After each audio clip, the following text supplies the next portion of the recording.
There's a story I want to share about my mom, and I think many of you know is that I look up to my mother, and she has been quite of a hero and example for me in so many different ways, not only in her passion and love for cooking, but the way she lives her life and helping others.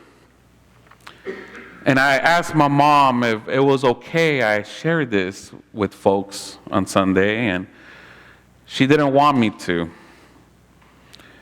She was actually nervous and felt that she might get in trouble for what I'm about to share with you. But I ended up sharing with her the story of Harriet Tubman, which was an individual she never heard about before in her life. And I pretty much told her, you are a version of Harriet Tubman. Many of you know who she is, right?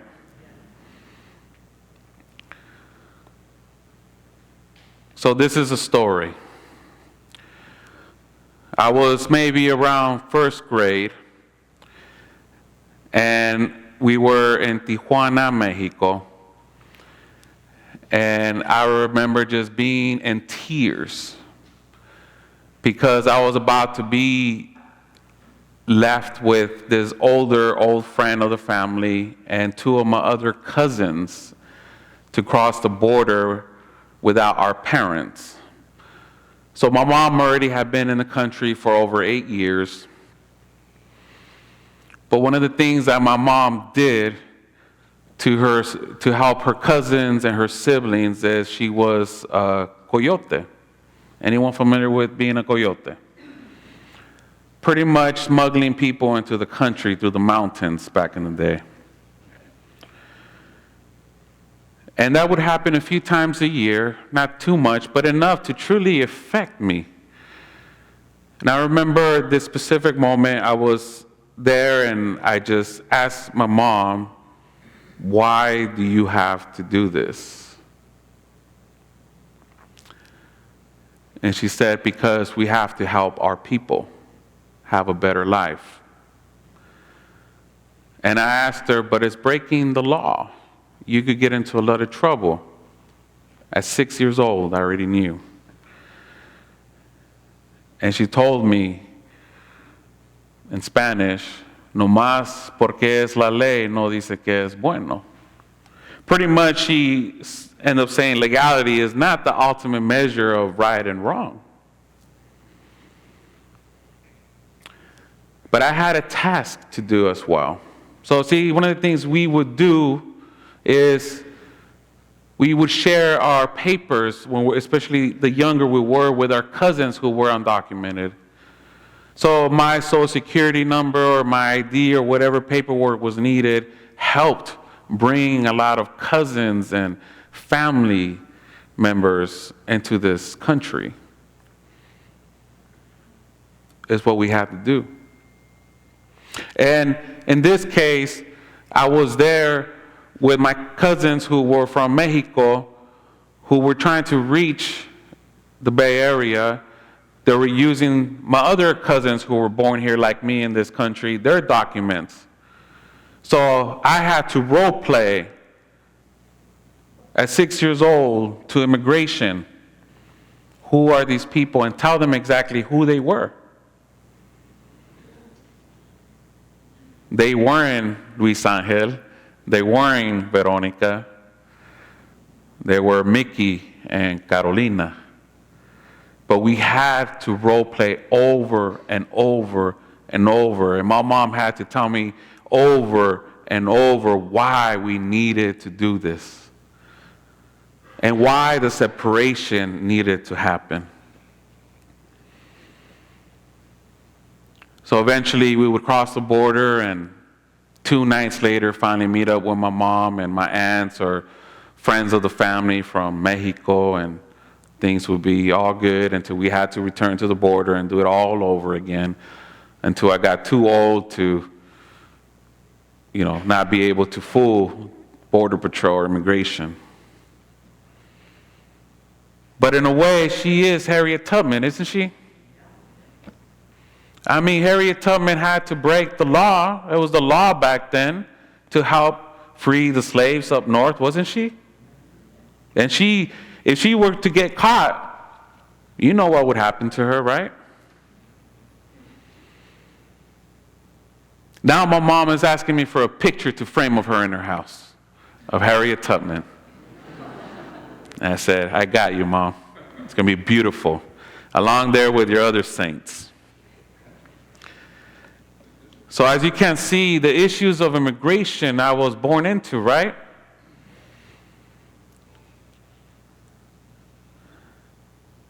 But recently I've had to ask myself more than ever before, would Jesus have an immigration policy?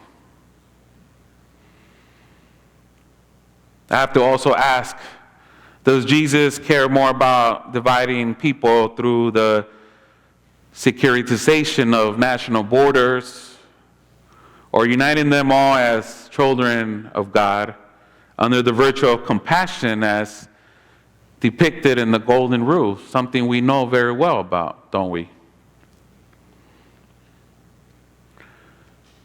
You see, I like to believe that, especially in a country that does pride itself in being a Christian nation, who knows Jesus and his teachings and practices, knows the answer to these questions. And yet many have the obvious answer in our nation, convoluted in their minds because they have divided loyalties between country and religious faith or spirituality. And truthfully, nationalism is insidious in the USA. And it has led to the formation in some people's minds and hearts of an American Christianity, an American white Christianity, and in America, Jesus, that ironically have little, for me anyway, semblance to the actual Jesus and the religious faith he epitomized into word and action.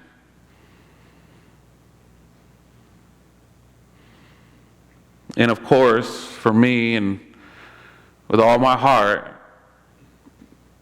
I just believe Jesus was not a nationalist. His loyalty was always to God and God alone. This is why he said you cannot serve two masters. He recognized that it is so easy to get divided loyalties and then become hypocritical by trying to support them all.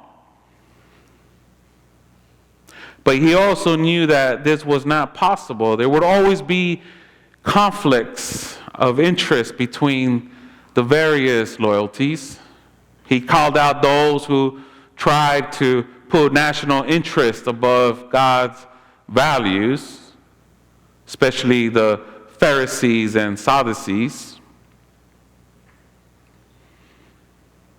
But he didn't stop with disposing of national loyalties. He even made clear that his commandment to God over his own biological family. You see, in those times, we know Jesus he was with crowds all the time, and these crowds were from different parts of the world.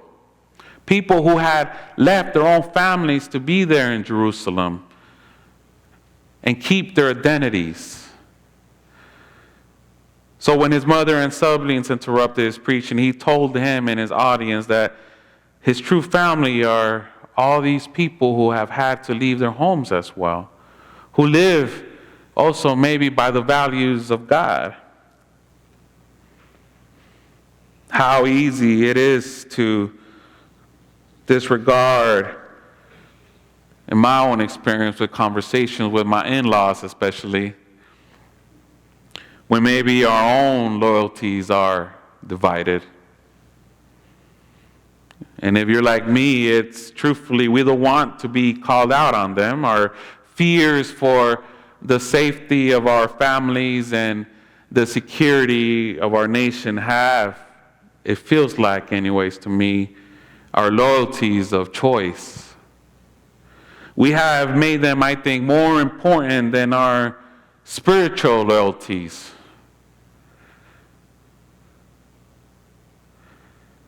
Of course, it's hard to maybe admit this, and so many have been complicit with the making of a religious faith that is virtually indistinguishable from our nationalistic fervor and patriotism. We have fused the ideas of God's will and manifest destiny and assumed that God is always on our side, always just God bless America, right? Neatly ignoring that it is we who are supposed to be on God's side.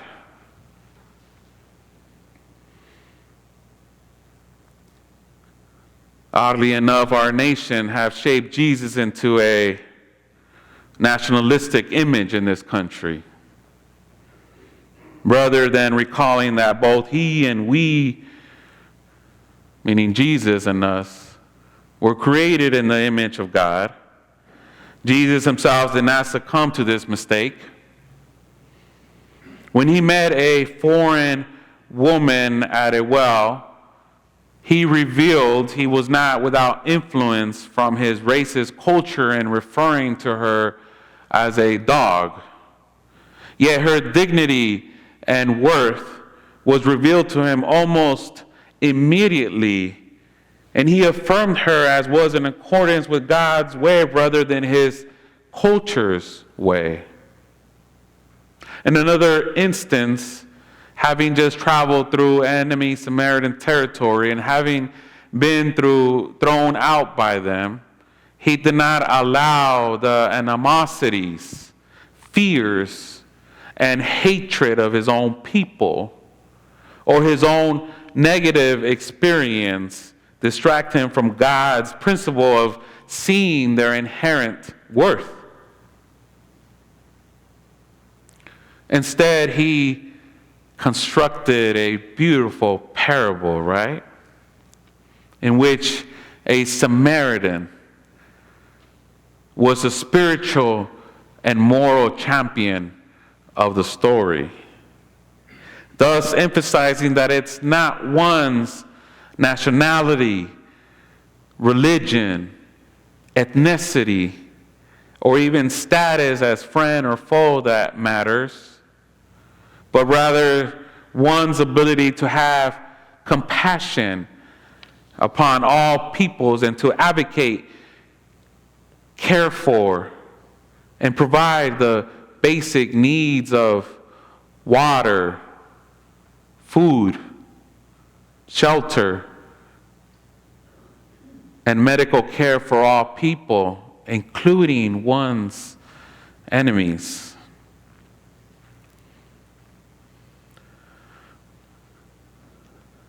How's everyone doing? All right? All right.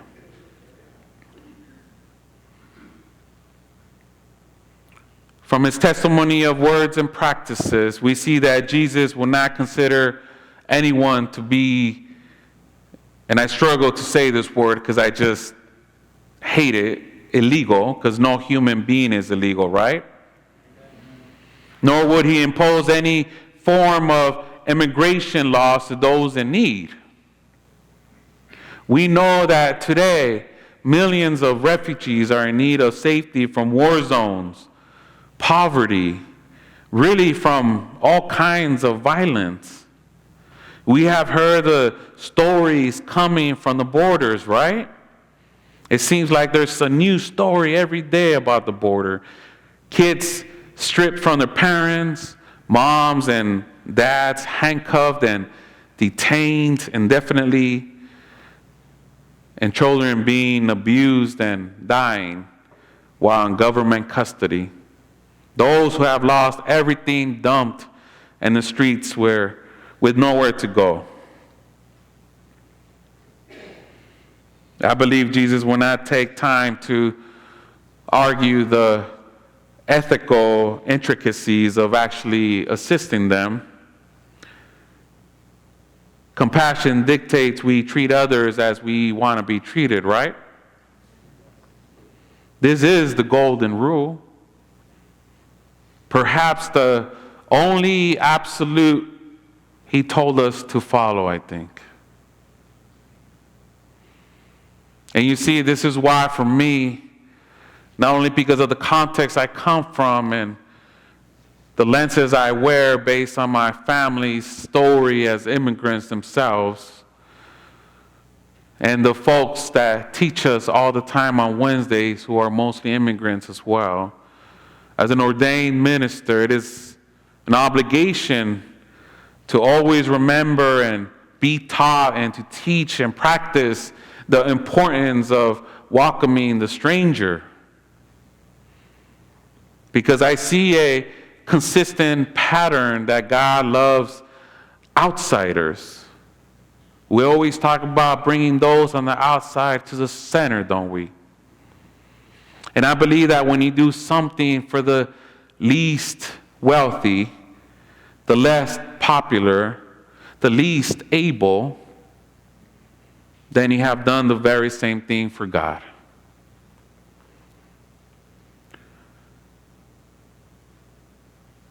If the reports from the border are any indication, the pain is already being felt among those who are far less fortunate than we are. Sometimes we forget that those coming across the border are in real need,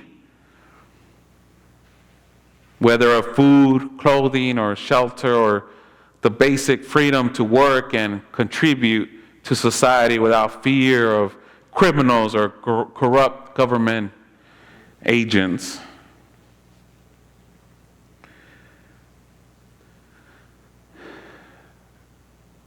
These are the stories I constantly hear all the time because of our Wednesday services.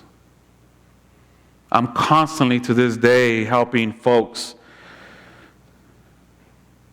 post bail and provide documents, anything that we could do to make sure they're free from being incarcerated.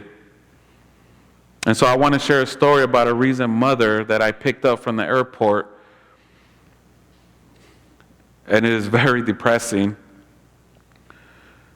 26-year-old mother named Viviana. And I asked her if I could share her story as well, because I've been carrying it all alone for a very long time. Melanie has an understanding of it as well, because you know she's there playing the piano so beautifully for us every Wednesday. But I picked her up, and her son, she had a 2-year-old son with her. He did not look well. I had to take him to the emergency room right away because he had a high fever. And she was telling me that it didn't matter how many times he told the people there that her son needed medical attention, not once did he receive attention. Went straight to San Mateo County Hospital, and the doctors were just surprised he had made it this long with such a high fever. Then she told me and began to show me just the bruises on her body from being shoved around from Border Patrol agents. Then there comes the story of how they never get to sleep. She was saying how any moment the officers would see them rest, they would stop blowing their whistles, turn on the lights, make any kind of noise to make sure they weren't resting. It's a type of torture for me personally, isn't it? Sleep deprived.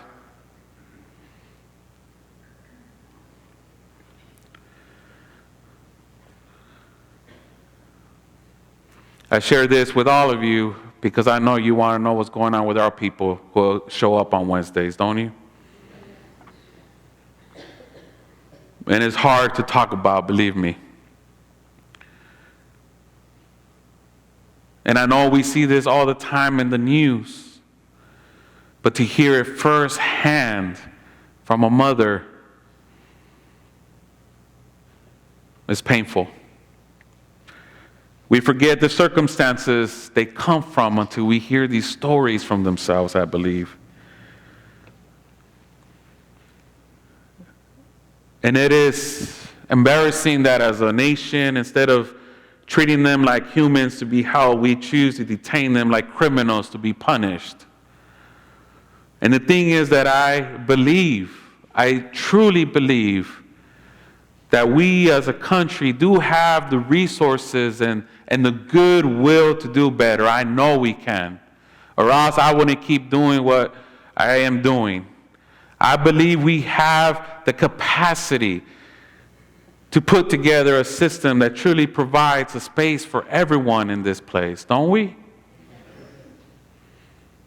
We've done some incredible things in this world with technology. And the thing I hear about technology is always created to make the world a better place, right?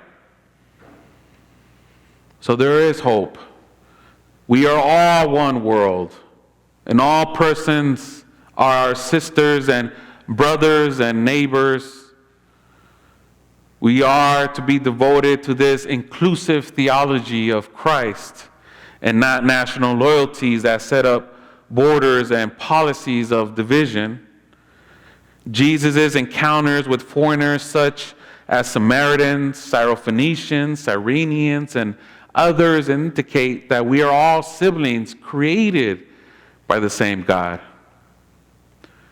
We wouldn't set up or legitimize immigration policies for our siblings, would we?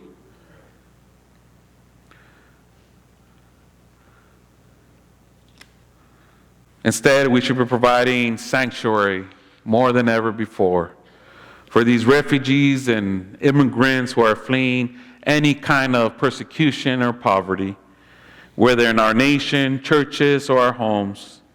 We are to show loving kindness, respect, and care for the well-being of all of our siblings.